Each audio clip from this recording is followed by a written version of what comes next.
Today, we are going to install OpenLitespeed web server on DirectAdmin. DirectAdmin by default comes with Apache, which is good. But in terms of performance, OpenLitespeed is better. OpenLitespeed is open source version of Lightspeed. The Lightspeed is fully compatible with Apache, but OpenLitespeed has some limitations. First is that it supports only simple rewrite rules in HTSS files. That means if you have some custom PHP configuration in HTSS, then it will not work. The second is that it will not reread the changes in .htss and .user.ini files. If you make any changes in .htss or .user.ini file, then you will have to restart OpenLitespeed, else the changes will not take effect. And the third one is that it doesn't support Apache configuration. It uses its own syntax, but DirectAdmin will take care of it. The above limitation should not cause problem in most cases, as we have seen that common used scripts like WordPress, Joomla, Laravel, OpenCart, and Drupal works fine without needing any changes. Just switch from Apache to OpenLitespeed and it will work automatically, unless you did some custom changes in .htss. So let's begin the installation. First of all, go to DirectAdmin custom build directory, that is cd user local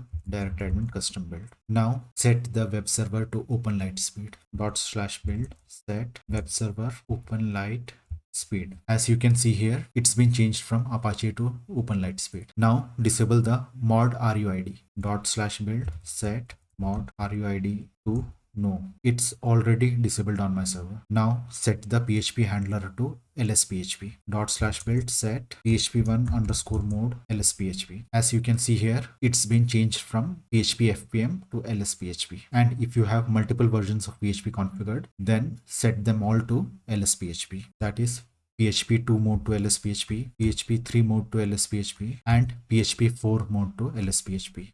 Now clear the screen. Now build the OpenLitespeed. The command will be /build OpenLitespeed and hit enter. It will take some time. The installation is finished now, and you will see the admin panel login and admin panel password. If you notice it properly, you will see that it's running on port 7080. Now to access this URL, we will have to open this port 7080 in the firewall. My server has CSF firewall, so I will open it there. Vim etc csf.conf. I am using Vim, but you can choose any editor of your choice. Then search for TCP in. Now here you will see the list of open ports. I will go to the end of the line and add and save it, and then restart firewall using command csf-r. Now we can go to the browser and open the admin panel. The username will be admin and password is the one that you got after installation. Then click on login. If you want, you can modify the settings here. I don't need any changes, so I will log out. Now let's go back to SSH. Clear the screen. Now we will have to build the PHP. /build